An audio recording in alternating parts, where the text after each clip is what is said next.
अनीता अनीता जी। India नमस्कार। India live में आपका स्वागत है। और ध आज हम लोग बात करेंगे कुणाल कामरा कांड की। कांड इसलिए क्योंकि उस पर बवेला मचा हुआ है, देश भर में बखेड़ा मचा हुआ है। तो जब भी कोई बखेड़ा बन जाता है तो उसे कांड कहा जाता है। अब ये कांड किस दिशा में देश को ले जा रहा है, या इस पर चर्चा होनी चाहिए, या किस रूप में चर्चा होनी चाहिए, क्या है इसके मायने, इसी पर हम लोग बात करेंगे। और हमारे साथ में अनीता सिन्हा जी हैं।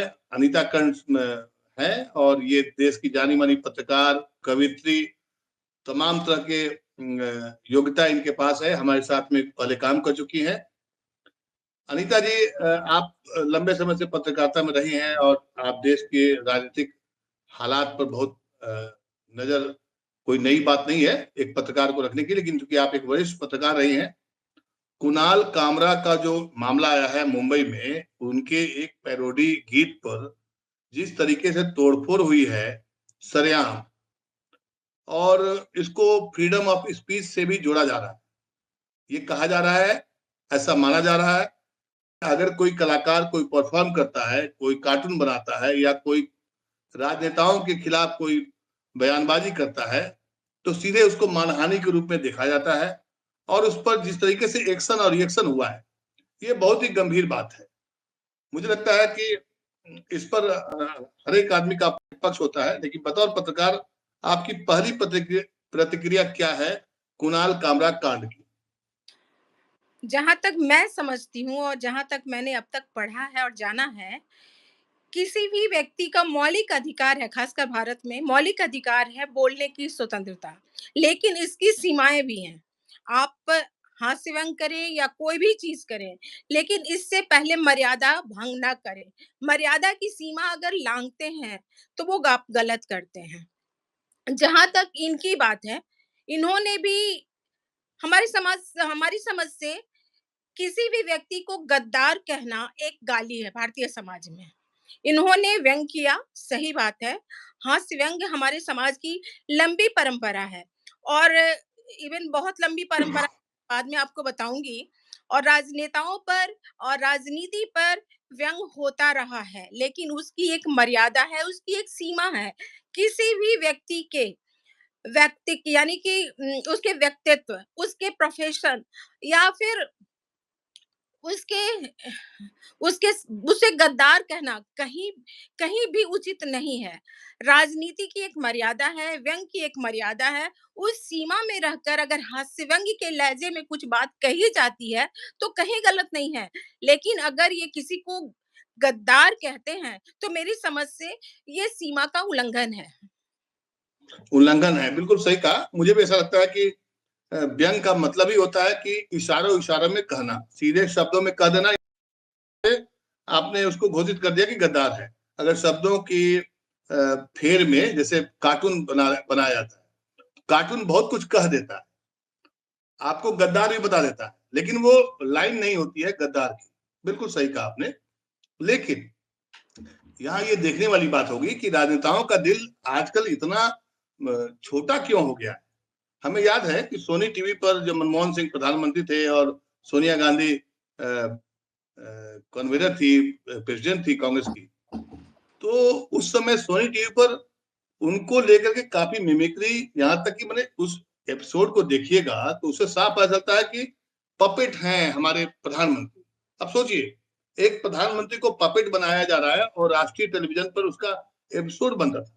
हमें याद है ये भी कि राजू श्रीवास्तव में एक कलाकार थे, बहुत खास के, मशहूर, आप भी जानती हैं। उन्होंने लालू यादव के सामने में जिस तरीके से उनका परिहास उड़ाया, और जिस तरीके से लालू यादव ने अपने ही बारे में जब वो कह रहे थे, चाहे जनसंख्या बढ़ाने का मामला हो, चाहे स्विमिंग को लेकर के मामला हो रहा था कि अमेरिका गए तो क्या हुआ, उनके सामने बैठा करके जिस तरीके से हाथ व्यंग किया गया या एक तरह से कटाक्ष किया गया, तब के राजनेता इस तरह से बुरा नहीं मानते थे या उनका दिल छोटा नहीं होता था। ये जो अभी घटना घटी है, इसके पहले और भी कई घटनाएं घटी है। आजकल तीखी टिप्पणी राजनेताओं को बर्दाश्त नहीं होती है। इस पर क्या करना है? देखिए, बात ज्ञानेश जी हमारी और आपकी बहुत पुरानी जान-पहचान है और बात आपने भी बहुत लंबे समय से जर्नलिज़्म किया है, पत्रकारिता किया है। आपने भी देखा होगा कि हमारे राजनेताओं पर व्यंग और हास्य कविताएँ लिखी जाती रही हैं, कार्टून बनता रहा है, लेकिन मैंने पहले भी कहा एक मर्यादा होनी चाहिए। इवन अटल बिहारी वाजपेयी, गांधी जी, नेहरू जी, जितने भी तमाम हमारे राजनेता हैं, उन पर लिखा जाता रहा, कार्टून भी बनता बनता रहा। लेकिन आप ये बताइए कि किसी की भावनाओं को, किसी भी राजनेता जो हमारे देश के हों या किसी भी देश के हों, अगर उनसे पूरे तमाम लोग जुड़े होते हैं, उनकी भावनाएँ आहत होती हैं ऐसी चीज़ों से, तो हमें किसी भी राजनेता पर कमेंट करने से पहले, ऐसे ऐसे व्यंग करने से पहले 100 बार सोचना पड़ेगा कि इससे जनता के हृदय पर क्या प्रभाव पड़ेगा, उनकी भावनाओं को कहाँ तक ठेस पहुँचेगी। और स्वाभाविक है एकनाथ जी पर अगर इस तरह के व्यंग किए गए हैं, तो मेरी समझ से तो गलत ही है, कहीं से भी सही नहीं। चलिए, गलत तो आपने कहा गलत है, तो क्या उनको कानून हाथ में लेने का, अपने कार्यकर्ताओं को खुली छूट देने का, ये भी सही लगता है आपको? नहीं, मेरी समझ से ये भी गलत है कि किसी भी चीज़ के लिए हमेशा हिंसक हो जाना, तोड़-फोड़ करना, वो भी मेरी समझ से सही नहीं है। ये उन्हें भी भावनाओं को कंट्रोल में रखना चाहिए। हमारे पास राजनीति है, हमारे देश में इस बात का प्रावधान है कि आपका विरोध करने का हक है, लेकिन एक तरीका है।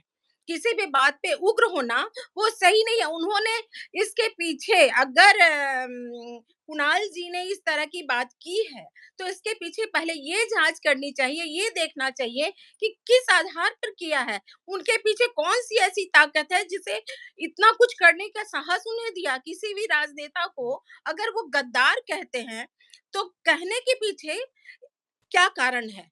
अच्छा, क्या ये आज बताइए, प्रधानमंत्री सदन में बोलते हैं, जिस तरह से मिमिक्री कई बार किया है उन्होंने, हाथ के इशारे से, या कई बार आपको कांग्रेस के नेताओं पर जिस तरह से बयानबाज़ी है, सीधे तौर पर एक तरह से कांग्रेस ने देश को बर्बाद कर दिया है, गद्दार है, क पहले कुछ नहीं हो रहा था। जब हमारे देश के राजनेताओं के बारे में आप अगर देखिए, पहले के दौर में और आज, जैसे सदन में पहले ठहाके पड़ते थे। ठहाके क्यों पड़ते थे? बिल्कुल, अब ठहाके बिल्कुल, नहीं पड़ते। आप समझिए इस बिल्कुल, बात को। बिल्कुल। हमारा संदर्भ ये है कि कुणाल कामरा ने अगर मान लीजिए थोड़ी-सी व्यंग कर दी या गलती कर दी, तो इसका मतलब ये है कि आप शिव सैनिक को छोड़ दीजिएगा, जाकर तोड़-फोड़ करेगा, कानून अपने हाथ में लेगा, न्यायपालिका ठेंगे पर, और आप ये डराने की कोशिश करेंगे कि आगे आइंदा से कोई हमारे बारे में ना बोले। और मजेदार बात क्या है, गद्दार तो बोला उसने, गद्दार बोला। हो सकता है कि शब्दों की मर्यादा उसने भूल गई होगी, उसको व्यंग में बोलना चाहिए था। देखिए, गद्दार अगर है या नहीं है, ये हम और आप तो तय नहीं करेंगे, लेकिन व्यंग के लहजे में कुछ बोल दिया गया। इसके पहले आप ज़रा याद करिए अनीता जी, सदन में जो लालू यादव भाषण देते थे या वाजपेयी जी जो भाषण देते थे, तो ठहाके क्यों पड़ते थे? किसी न किसी पर व्यंग होता था, तब भी। ज्ञानेश जी, जब अगर आप सदन की कार्रवाई के दौरान जो बातचीत है, संवाद है, उसको अगर उठाकर देखेंगे, तो आप देखेंगे कि हँसी के फव्वारे होते थे। इसके पीछे जहाँ तक मैं समझती हूँ, जो राजनीति का स्तर और मानसिकता में बड़ा परिवर्तन आया है। पहले के लोग राजनीति को एक धर्म से, राष्ट्र धर्म से जोड़कर देखते थे। अब क्या है, व्यक्तिगत यानी अपने आप से जोड़कर देखते हैं, उनका इमेज सोचते हैं। तो ये भी एक बहुत बड़ा कारण है। पहले राष्ट्र सबसे सर्वोपरि होता था। अब लोग अपने आप को सर्वोपरि समझते हैं कि मैं बड़ा नेता हो गया हूँ, जी और मेरे साथ ऐसा क्यों हो रहा है, या कुछ ऐसे लोग होते हैं। लेकिन जहाँ तक एकनाथ जी के साथ या एकनाथ जी पर जो हास्य व्यंग किया गया है, वो देखिए एक तो किसी के रूप रंग पर आप कमेंट नहीं कर सकते हैं। किसी के प्रोफ़ेशन पर यानी कि किसी के व्यवसाय पर इस तरह का व्यंग नहीं कर सकते हैं। मैं रिक्शा क्या मैं मेहतर भी हो सकती हूँ, मैंने कल को भंगी के तरह काम किया हो या मेरे चेहरा काला कल उठा हो या हमने दाढ़ी रखी है या हमने बाल लंबे रखे हैं। एक प्रसंग मैं बताती हूँ, एक बार मलिक मोहम्मद जैसी जब अकबर के दरबार में गए, तो अकबर देखते ही उन्हें ठहाका लगाने लगा। चूँकि मलिक मोहम्मद जैसी जी जो थे, वो बड़े ही कुरूप थे। इतने कुरूप कि किसी कोई उन्हें देख ले, तो उन्हें घृणा होने लगे या फिर वो उसे हँसी आ जाए। इनके साथ भी ऐसा ही हुआ। अकबर ने जब देखा मलिक मोहम्मद जैसी जी को, तो वो ठहाके लगाना शुरू कर दिया। तो उन्होंने एक बात कही, मुँह पे क्यों हँसो? माने मुझ पर क्यों हँस रहे हो? उस पे हँसो ना, जिसने मुझे बनाया है। एकनाथ जी की स्थिति चाहे जो भी रही हो, वो रिक्शा चला रहे हों या कपड़ा बेच रहे हों या भंगी का काम कर रहे हों या कोई भी काम कर रहे हों, इससे क्या मतलब है? मतलब ये है कि उन्होंने जनता के लिए क्या काम किया या जनता के लिए क्या काम कर रहे हैं। उन्होंने जनता के साथ कहाँ गलत किया? आप मुद्दा उस तरह उठाइए, ना कि किसी के व्यक्ति की पर्सनैलिटी या जो भी है, उनके व्यक्तित्व पर आप इस तरह के आँच लाइए, इस तरह से आप कटाक्ष कीजिए, वो सही नहीं है। और इवन अगर उन्हें इस हद तक जा सकते हैं कि आप उन्हें गद्दार कह दें, ये तो किसी भी राजनेता के लिए गलत है, बल्कि आम आदमी के लिए भी गलत है। ये बताइए, तो संसद में जो बातें होती हैं, जब एक-दूसरे को कोसा जाता है, क्या कहा जाता है वहाँ पे? संसद में भी अगर इस तरह की बात होती है, तो मेरी समझ से वहाँ पे भी गलत है, चाहे वो किसी भी पार्टी के हों, चाहे वो पक्ष के हों या विपक्ष के हों, वहाँ भी गलत है। एक मर्यादा में रहकर, एक मर्यादा के तहत, एक सीमा के तहत, एक परिधि के तहत ही आप किसी पर कटाक्ष कर सकते हैं। और जहाँ लेकिन तक लेकिन हाल के दिनों में जिस तरह से फ्रीडम ऑफ स्पीच को लेकर के बहस चल रही है देश में, कि आप अगर खिलाफ बोलेंगे राजनेताओं के, मैं कोई पॉलिटिकल पार्टी के बारे में नहीं बता रहा हूँ, हुँ, न केवल बीजेपी, आप कहीं भी अभी हाल में तमिलनाडु में अभी एक यूट्यूबर ने वहाँ की सरकार के खिलाफ में कुछ बोला था, कुछ स्टोरी बनाई थी, तो वहाँ भी उसको जेल भेज दिया गया, उस पर कार्रवाई की गई। अब एक नई परिपाटी बनती जा रही है राजनेताओं की, कि आप हमारे खिलाफ कुछ मत बोलिए। आपने कहा चलिए एक मर्यादा होती है, लेकिन मैं बताऊं कि जब आलोचना होती है तो कई बार मर्यादाएं टूटती भी हैं। अगर मान लिया किसी राजनेता के खिलाफ में, आप याद रखिए खून के सौदागर, है ना, 50 करोड़ की गर्लफ्रेंड, आप भी तो निजी चीजों पर टिप्पणी करते हैं ना। देखिए, देखिए, एक राजनेता दूसरे राजनेता नेता पर कटाक्ष कर रहा है या आरोप-प्रत्यारोप कर रहा है, वहाँ एक अलग मुद्दा है। लेकिन एक साहित्यकार, वो मुझे लगता है कुणाल जी वो राजनेता नहीं है, बल्कि एक व्यंग्यकार या लेखक या हास्य व्यंग्य कलाकार हैं। एक हास्य व्यंग्य कलाकार की अपनी परिधि है। अगर मैं राइटर हूँ, तो मेरी आप एक पत्रकार हैं, आपकी भी एक परिधि है। किसी चीज़ को लिखने से पहले आप 100 बार सोचते हैं, बोलने से पहले 100 बार सोचते हैं कि हम जो बोल रहे हैं, वो कहाँ तक सही है और कहाँ तक गलत है। क्या ये हमारे समाज के लिए, क्या हमारे कानून के तहत, क्या हमें इतना हक दिया गया है कि हम इस तरह की बात करें? और गद्दार हमारे समाज में एक गाली की तरह ली जाती, शब्द ही गद्दार है। जैसे गद्दार शब्द को हम गाली के तौर पे लेते हैं। आप किसी भी राजनेता को गद्दार नहीं कह सकते। क्या उन्होंने देश विरोधी कार्य किया है? उन्होंने कौन-सी ऐसी गद्दारी की है, जिसको लेकर आप गद्दार कह सकते हैं? मतलब ये अनीता जी कि राजनेता कुछ भी कहे तो उनके लिए सब क्षमा है। दोनों अगर आप मैं ये नहीं कह रही हूँ कि दोनों के लिए क्षमा है। आप किसी को गाली कैसे दे सकते हैं? राजनेता अगर किसी को गाली देता है तो वो खड़ा है राजनेता दूसरा पक्ष कि आपने ऐसा क्यों किया? अब ये देखिए कि इनके पीछे कौन खड़ा है? कौन चारण भाट बना हुआ है? कौन किसकी पार्टी के लिए बोल रहा है? वो गलत है। अगर ये अपनी तरफ से बोलते हैं कि मैंने उन्हें गद्दार कहा और उन्हें लगता है रियलाइज़ करते हैं कि ये गलत शब्द है, हमें नहीं बोलना चाहिए। हमें उनके रिक्शा चालक होने पर नहीं बोलना चाहिए, तो इन्हें क्षमा माँगनी चाहिए, ज़रूर माँगनी चाहिए। हम अगर मैं गलत बोलती हूँ, तो मुझे लगता है बाद में कि मैं गलत हूँ, तो मुझे भी क्षमा माँगनी चाहिए, क्योंकि आप आप हक नहीं दिया है, आपको सिर्फ़ बोलने की स्वतंत्रता दी है, लेकिन एक सीमा निर्धारित किया गया है उसमें भी। आप पत्रकार हैं, आपको मालूम है कि अगर लिखते हैं, तो लिखने से पहले आप एक शब्द भी ऐसा नहीं लिखते जिससे कि पूरे समाज पर गलत असर पड़े या कोई इसके विपक्ष में या विरोध में आवाज उठाए। अगर हम बोलते भी हैं या लिखते भी हैं तो इसका एक खंडन। दूसरा तरीका था अनीता जी, दूसरा तरीका ये था कि मान लिया उनके समर्थकों को नाराजगी लगी, गद्दार गलत है शब्द अगर लगता है, गद्दार संदर्भ क्या है, पैरोडी गीत है, ध्यान रखिएगा, एक पैरोडी गीत है, जोगीरा सारा रारा हम लोग बिहार में बोलते हैं, उसमें कई सारी बातों को हम लोग उसमें डाल देते हैं, जोगिरा सारा। तो एक पैरोडी है, एक हास्य व्यंग का एक कूट होता है। अगर मान लिया आपकी भावनाएं आहत हुई हैं या गलत है, तो उसके लिए कानून है, न्यायपालिका है। हाथ में डंडे लेकर के और चला जाना और फिर उस पर मुख्यमंत्री, उप मुख्यमंत्री सभी का मतलब अपने समर्थकों का सपोर्ट करना, ये एक तरह से डरावना संकेत है। मैं मुझे आपसे लगता है इस बात से मैं सहमत हूँ कि विरोध का तरीका गलत है, लेकिन उनके पीछे यानी कुणाल जी के पीछे जो लोग राजनेता खड़े हो गए हैं, क्यों? क्यों राजनेता खड़े हो गए? मान लीजिए आप किसी राजनेता पर अगर कमेंट किया गया या इस तरह के हास्य व्यंग किया गया या कार्टून बनाया गया, तो दूसरे पक्ष के राजनेता उनके पक्ष में क्यों खड़े हो गए?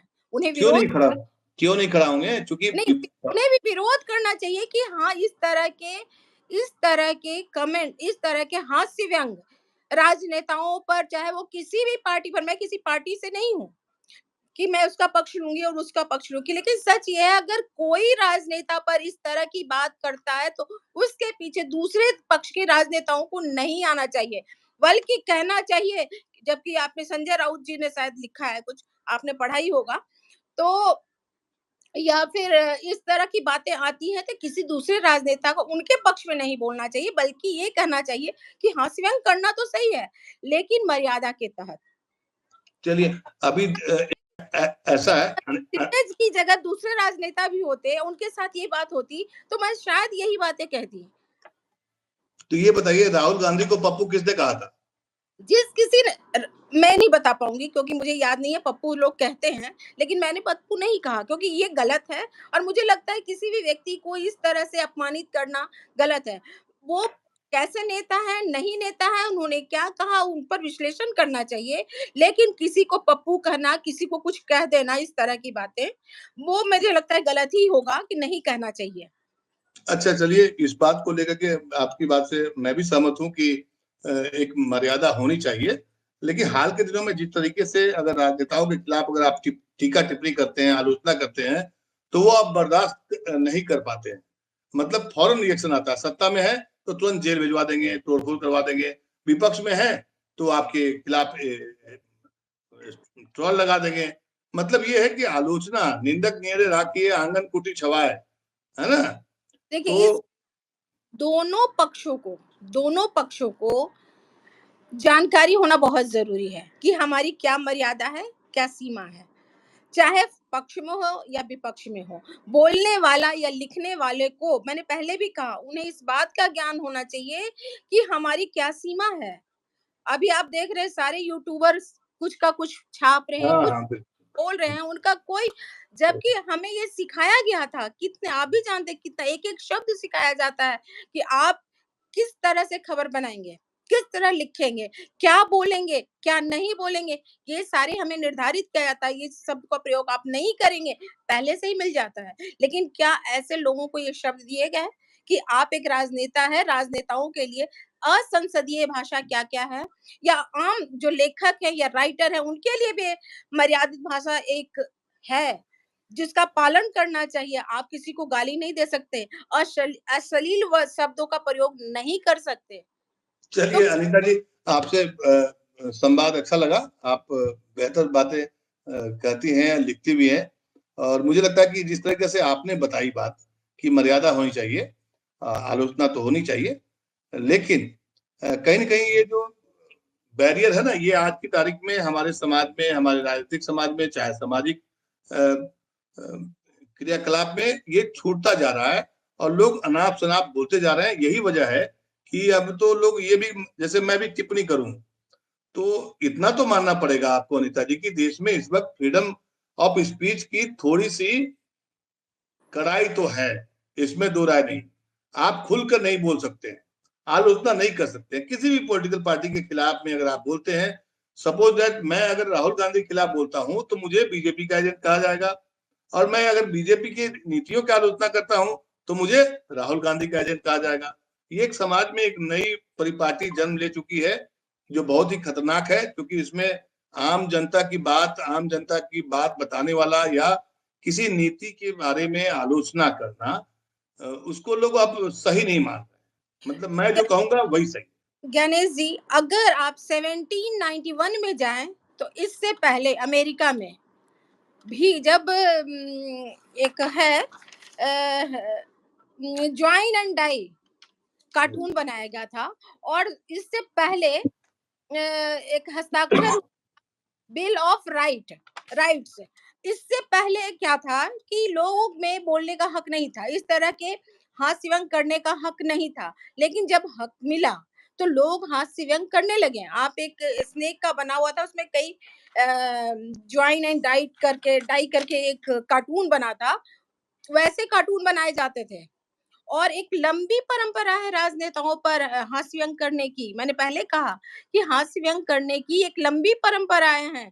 अगर आज से एक 100 साल पहले भी, जब अंग्रेज के जमाने में शायद ऐसा करने का साहस लोगों में नहीं हो पाता होगा, लेकिन वो अपने तरीके से हास्य व्यंग करते थे। उसके बाद भी कर लक्ष्मण आर के लक्ष्मण है, और शरद जोशी हैं, क्या नाम है, परसाई जी हैं, ये सब हास्य व्यंग, राजनीतिक हास्य व्यंग लेखक रहे हैं। लेकिन क्या आप ये बताइए कि क्या उन्होंने ऐसी बात कही जिससे कि किसी की अवमानना होती है? अवमानना। लेकिन आज की तारीख में परसाई जी जन्म नहीं ले सकते हैं, इस बात को भी समझ लीजिए। लेकिन आप परसाई जी जन्म नहीं ले सकते, शरद जोशी नहीं दोबारा हो सकते, नहीं लेकिन नहीं, अगर आज की तारीख में बोलेंगे तो वो भी कटघरे में खड़े हो जाएंगे, उनके घर पर भी तोड़फोड़ हो जाएगी।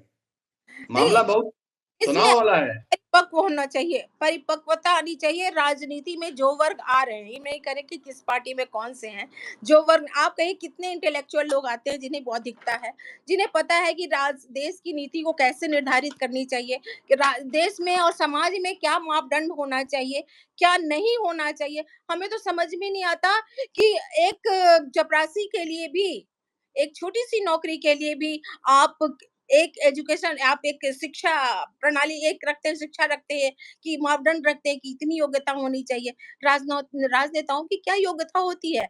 अगर राजनेता अगर पढ़े लिखे और इंटेलेक्चुअल नहीं होंगे तो देश की नीति और रीति कैसे निर्धारित होगी?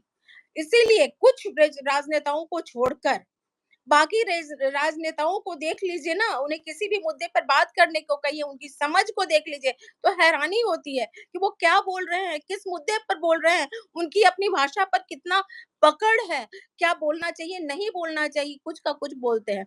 तो इस पर ना अभी आने वाले पीढ़ी को, युवाओं को इस बात पर समझना चाहिए, इस बात को लेना चाहिए कि अगर वो देश की राजनीति में अहम भूमिका निभाना चाहते हैं, तो उससे पहले देश को, देश की भाषा को, देश की संस्कृति को, शिक्षा को, मर्यादा को, सबको समझना होगा। तभी वो राजनेता सही बन सकते हैं, हमारा देश सही दिशा में जा सकता है।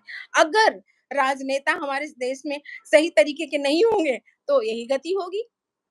चलिए, धन्यवाद अनिता जी। लेकिन कुल मिलाकर निष्कर्ष ये है, मेरे को जो समझ में आता है, आपने मर्यादा की बात कही, मुझे भी कई बार वो बात अच्छी लगती है, मर्यादा की बात। लेकिन हाल की घटनाओं को देखने के बाद इतना कहा जा सकता है कि आपको हंसने पर कोई मनाही नहीं है। बिल्कुल नहीं। सुनिए तो, नहीं देश में जो हालात है उस पर एक ही टिप्पणी मेरी है कि आप हंस सकते हैं, लेकिन आप दूसरे को हंसा नहीं सकते।